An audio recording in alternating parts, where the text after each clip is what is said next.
I'm going to let each of the panelists explain who they are, where they're from, and why they've been chosen to sit on this panel so that they can help independent hoteliers. We'll start with Steve. I'm Steve Shea, the forgotten one, I guess. But I started in the hotel business in 1982, right out of college. I was going to go to grad school, and a couple of my friends, when we graduated undergrad, said, hey, we're working at a resort up in New Hampshire. You want to come along? And I did. And hospitality got in my blood.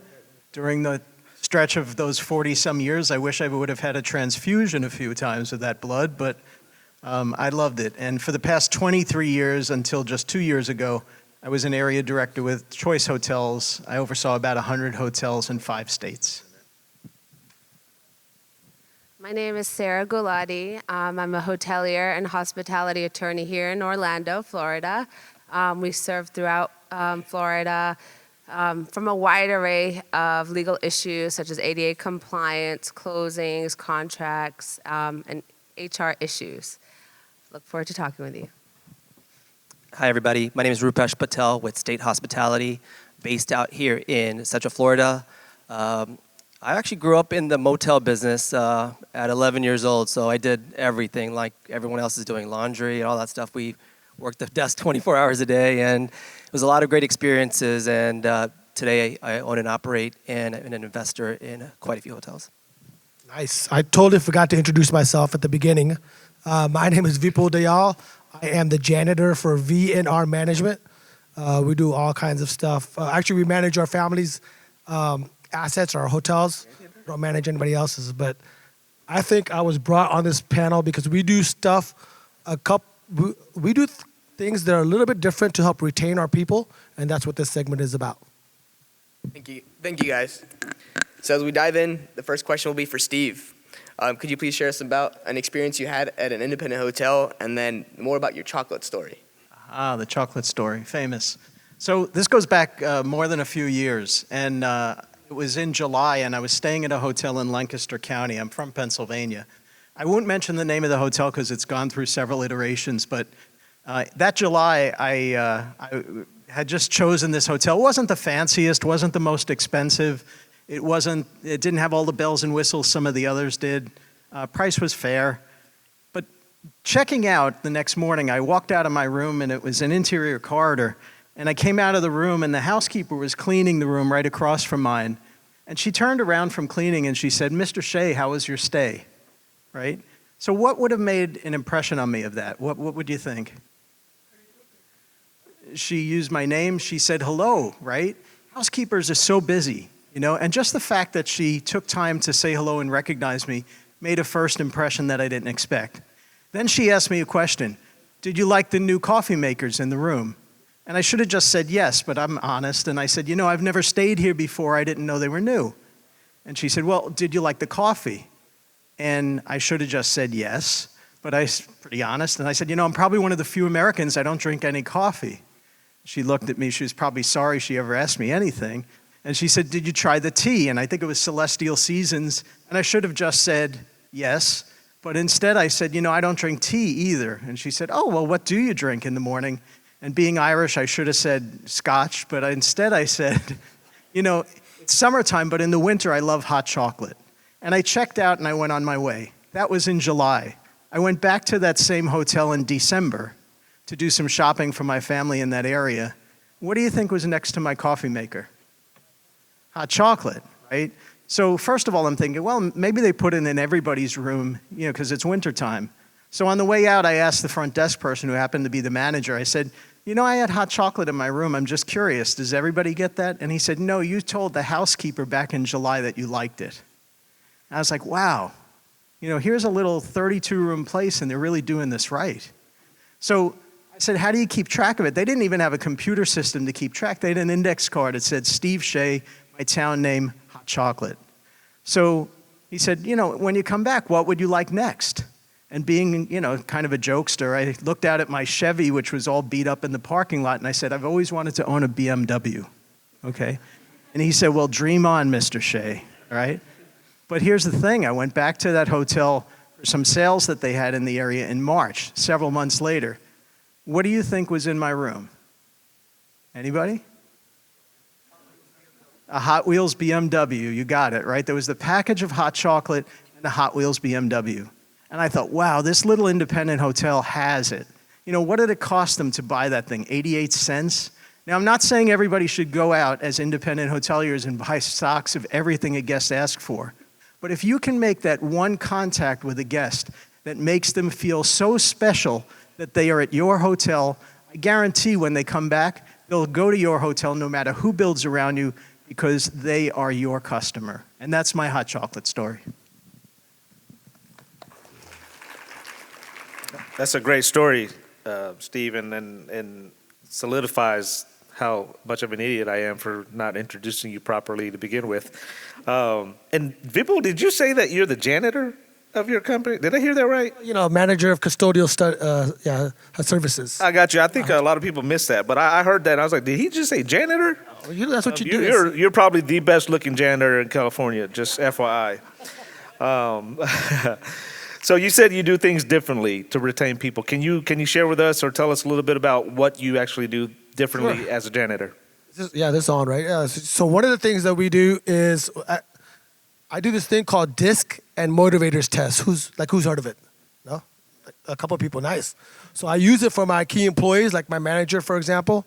It measures their personality, like who they are, and it measures what motivates them. And so, for example, my manager at this particular hotel, I know he doesn't care about money.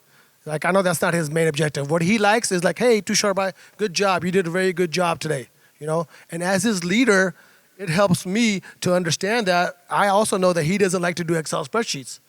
But knowing that he's a people pleaser, you know, I phrase things differently. Like, hey, Tusharbai, you know, it would make me very happy if you could do this housekeeping Excel spreadsheets. Now, all he hears is the word happy.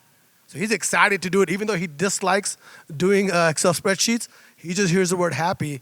And so we use these tests to help retain people.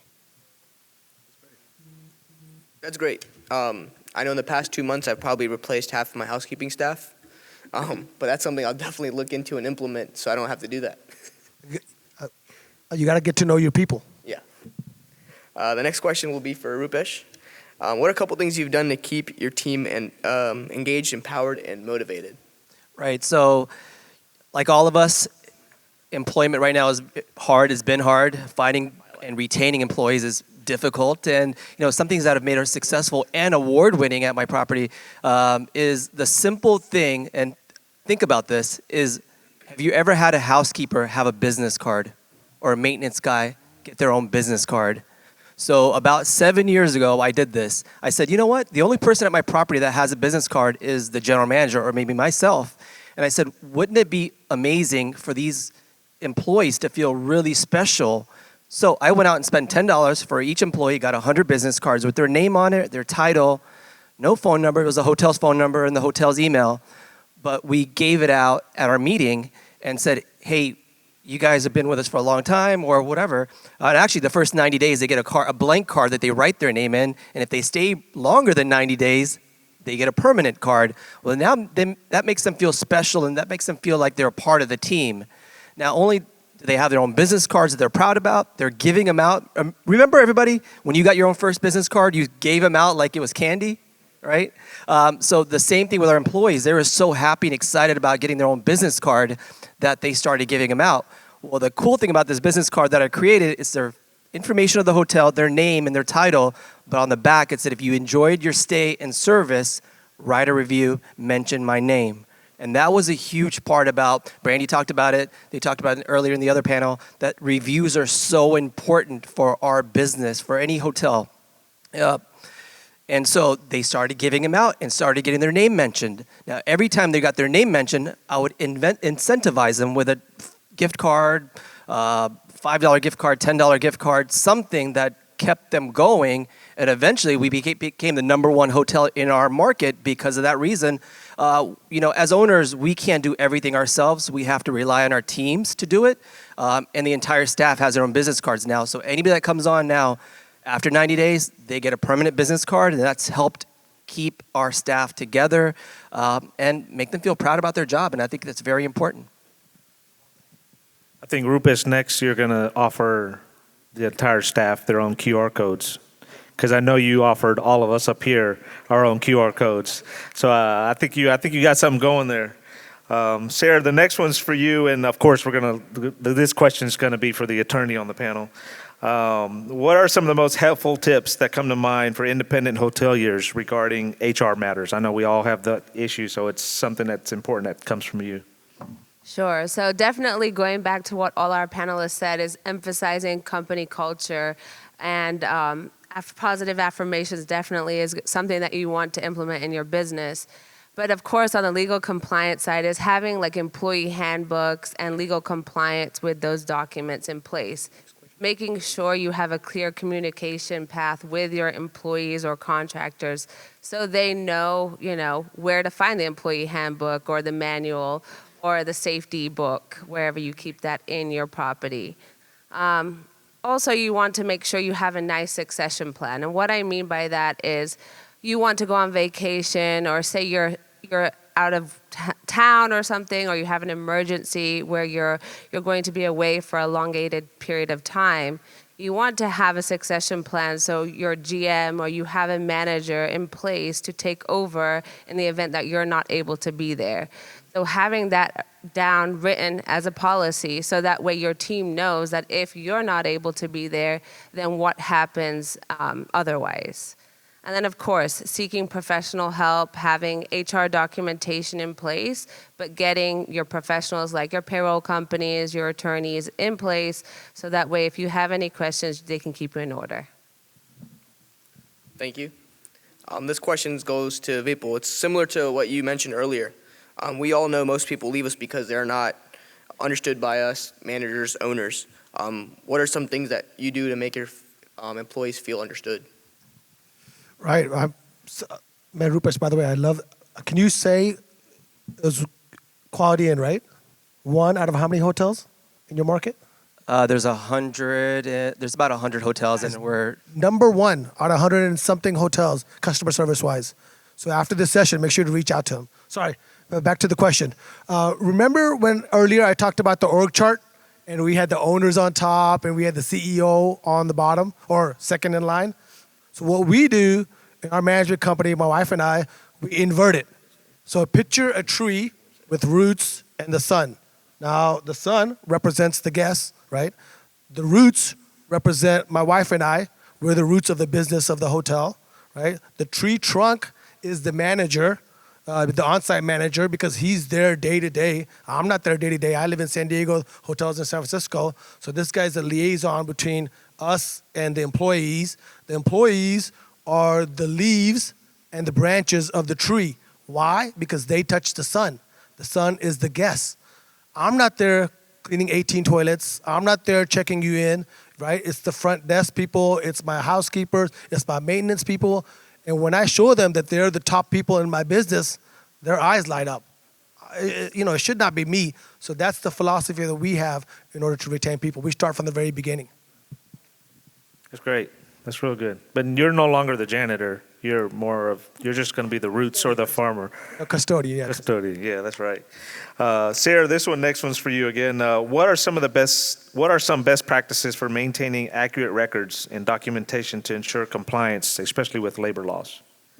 So this list could go on forever, but I'm going to touch on a few that are really important. So having a centralized system. So I know, representing many independent hoteliers and franchise hotels, that whenever I ask them for a document, it does sometimes take a few days to get that document.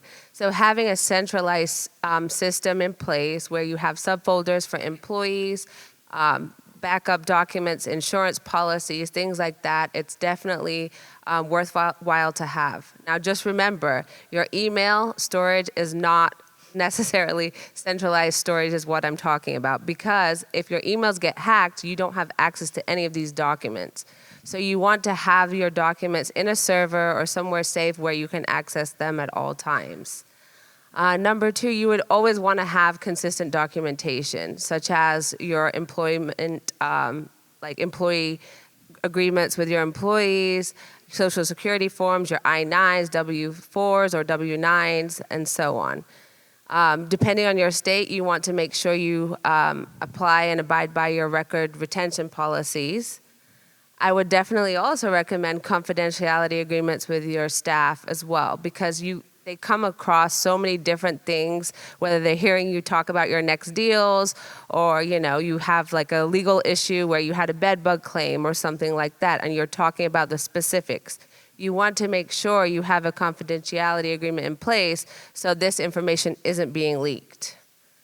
And then also compliance checks, making sure you're doing regular audits in your business. Because, for example, one of my friends who owns an independent hotel here in Orlando was out on vacation for almost 6 weeks, came back, did some audits of his books, found out that his GM was taking over $1,500 of cash deposits over the time he was out. So making sure you do regular audits and you have a policy in place to make sure that those are complied with. Thank you. So the next question is for Steve. Can you please explain the trickle-down effect of guest satisfaction, sense of pride, and ways to make your team training and team rewarding and fun? Sure. So one of the things that always used to kind of get under my skin when I was an area director is I might have two hotels at the same exit. I'd go into one hotel and all of their staff were generally very happy. They'd all been there a long time, and everything was going pretty smoothly.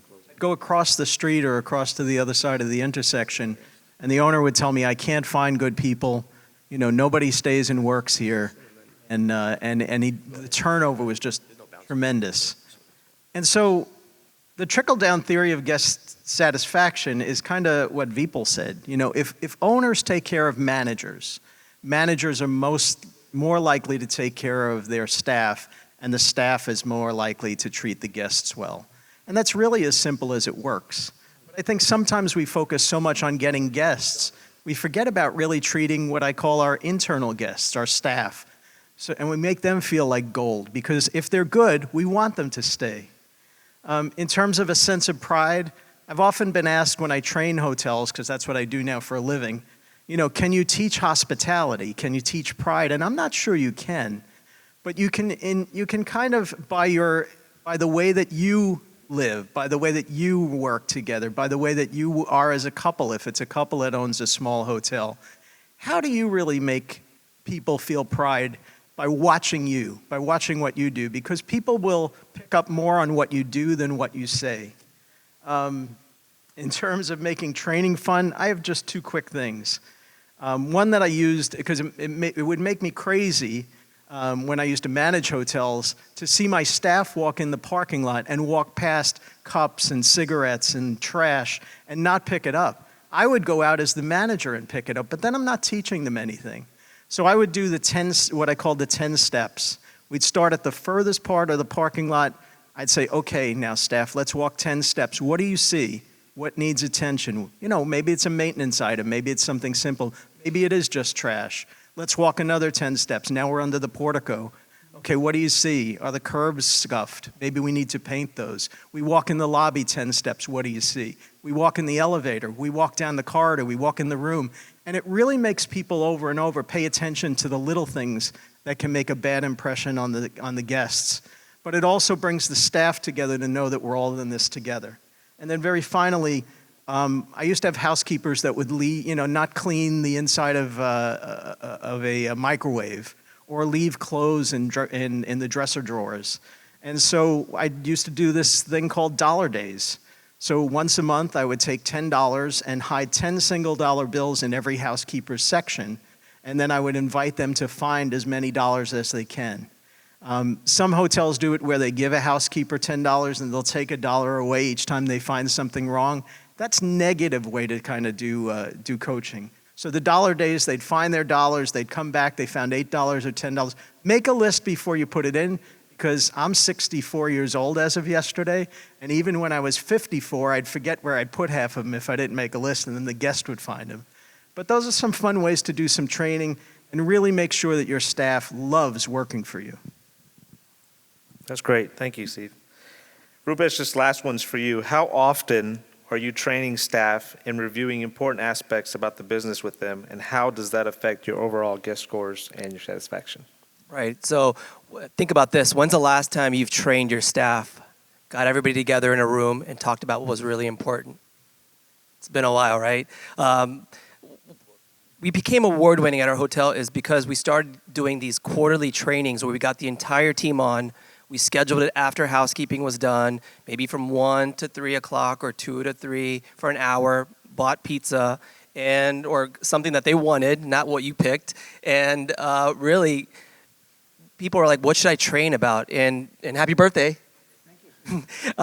And really engage on different topics that are really important. So most people are like, what do I talk about? Talk about customer service. And you can go to this guy, or there's 1,000 other people. One of the people that I started with was Shep Hyken. So if you go to shep.tv, I used his kind of customer service background, and he does customer training for Fortune 500 companies, and took it down to my level of hotel and said what's important. So how to engage with how to have your staff engage with with guests. Talk about reviews. Talk about your online presence. Are your employees checking your online presence? Are they looking at the reviews to see if their names are mentioned? So all these things are very important. And when we started doing these quarterly trainings, it felt more like a family. Instead of once a year, we have a Christmas party and then we do a training before the Christmas party. Don't do that, guys. Have an actual training that you set in stone every quarter or twice a year, that they know that they're going to be a part of something. And then one thing we started doing a couple years ago is we would nominate somebody from the staff saying, all right, the next time we have a training, you're going to teach a 5-minute lesson about anything in life. It could be a recipe that you love. It could be a poem. It could be your favorite book, and talk about it. But that got people up and out and scared, because housekeepers are scared. They don't want to talk to anybody. They just want to hide in the room and clean the room. But they got that opportunity to speak in front of our staff, if it's 5 or 50 people, and they got motivated to be a part of the team. And that was very important. And that built our team, and it built like a family for us. So do online or do training often. Thank you. Great. So we want this to be real interactive. The panelists have given you guys a lot of information today, and we have all levels of ownership, training, lawyer. We got all kinds, and Rupesh is #1 hotel in his area out of 100-something hotels. So if there's any questions that you guys have more specific to any of the panelists, this is the time to ask. We want you guys to be interactive. We want you guys to ask questions. We want to put them in a hot seat, give them something tough. Yes, if we could get a mic. Hold on 1 second. We'll get a mic so everybody can hear you. Sorry about that.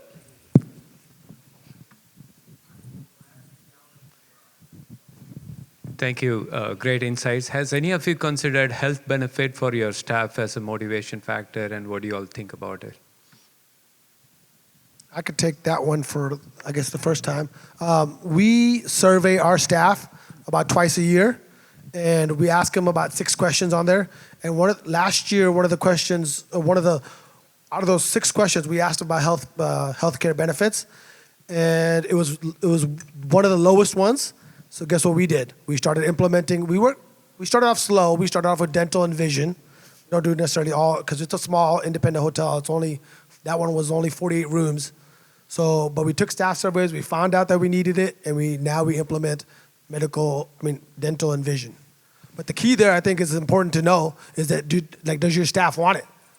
Right? I didn't even know until I took this survey. So that's just one thing. Anybody else? Any questions? Yes, we got one here.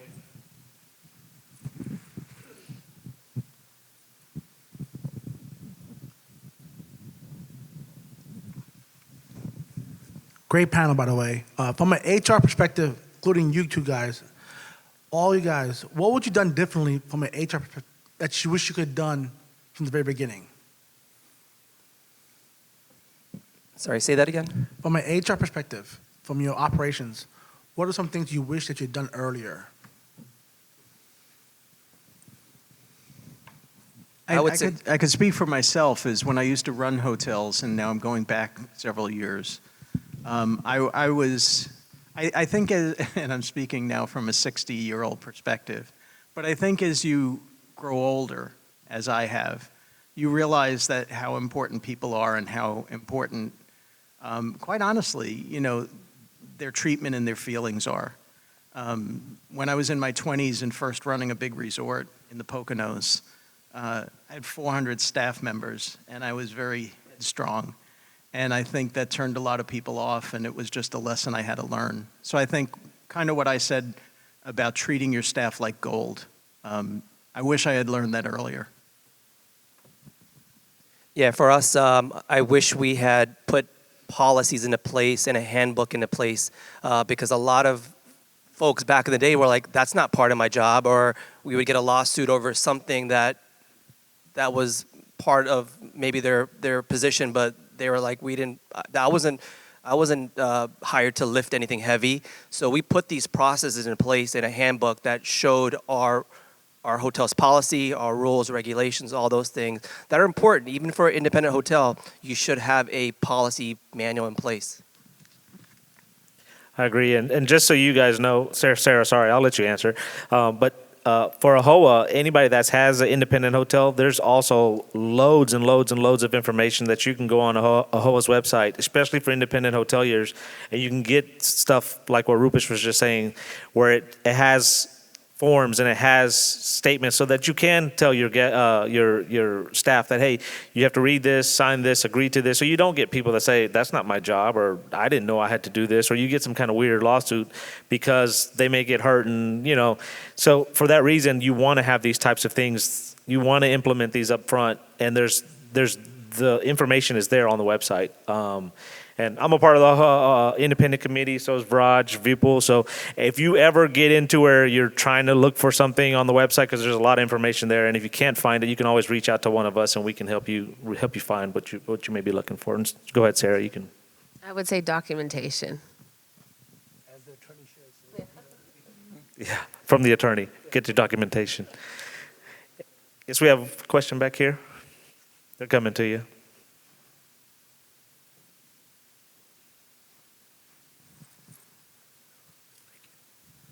Good afternoon. I agree. Great panel. My name is Akili Cooper. I'm a PhD student, and a lot of my research is centered around short-term rentals, Airbnb specifically.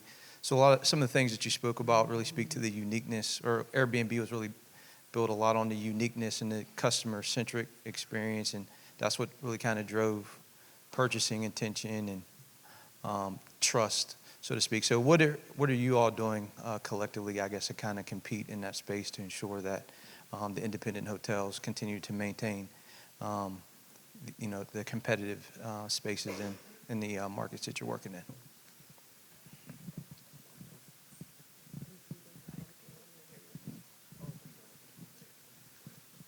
I'm going to turn my hotel into an Airbnb. No, I'm just kidding. How are we doing? So the question was how are we competing with Airbnbs? What are you doing unique? Yeah, what are we doing unique? Well, first of all, as part of California Hotel Lodging Association, we fight actively in order to level the playing field. We don't think it's fair. The Airbnbs, they walk like a duck, talk like a duck, act like a duck, meaning they're like hotel based. They don't have regulations like we hoteliers do. They don't get inspected like we do. They don't have to pay taxes. Now they are, but they didn't have to pay TOT taxes back in the days. So all we are saying is hoteliers, fine. We understand that there's a market for them and there's a niche for them, but let's level the playing field. Let's if they're gonna walk like a duck, talk like a duck, act like a duck, they should be a duck. They should be treated like a duck. So that's one thing on the legal aspect. On the second part, we use Airbnb actually as part of our hotel strategy for reservations. They're one of the cheapest ones. I think they are like 3% commissions. So we use them actively. They don't give us much reservations, but they are part of our strategy. How we're competing, it's tough. A lot of the models now I see, and Brandy could probably talk about this. That she because all of her stuff is like self-sufficient. All of her hotels or motels are self-sufficient. So she's actively almost like an Airbnb, right, to a point. But yeah, that's the only thing I have for that. Brandy, if you wanna, do you have anything else to say on that notion? I think in some cases it's like We're gonna get you recorded. I think in some cases you are competing against, but in some cases, I mean, you're two different animals. You know what I mean? I mean, people are coming to an Airbnb for a different reason sometimes. They have a family, maybe they're trying to stay all together in a larger establishment than a motel room or a hotel room. So in some cases, you don't need to necessarily compete. You're two different things. Thank you. Any other questions? Anything else? So I'd like to start with Steve and work our way down. Just maybe a closing remark, what you would like to say affects independent hotels the most and what is important with people, culture, and just a closing remark from each of you, please. You have such a good opportunity to be unique. You know, I think in the past marketing sessions and before, as part of this, and having come from a brand background with Choice, you know, a branded hotel has to do a certain thing. You can be whatever you want. So my only recommendation I would say in terms of this section is take care of your people and they'll take care of your guests. But give your guests and your people something that they'll really remember, and they'll stay and they'll come back. I would say be the change you want to see in the world because it all starts with you. On a people side, I would say when you're putting that ad out on Indeed or wherever you're putting it out on, you know, when they see that your ad is there's a job available, they search the web before they come apply. So make sure your pictures look good. Make sure your reviews are good because that's very important as a first impression on the people that you're hiring. And it's very important for your business itself to have great pictures and a great online presence. So think about that as you're hiring people. What are they looking at? What's the process that they're getting into when they come before they come to your hotel to apply? And I'm going to say kind of like what Steve said, you know, our management company, have you heard the saying that, you know, to get the right people on the bus? You know, like if your bus is the hotel, get the right people on the bus. Well, we like to go a step further. We want to spend the time to put the right people in the right seat on the bus. Because not everybody could be the driver, not everybody could be the conductor, not everybody can sit in the front, everybody sit in the back. We want to spend the time as hoteliers to get to know your people. Spend the time, because these are the people on the backbone that are going to help you grow your business. Great job. Please give these panelists a round of applause, please. Thank you.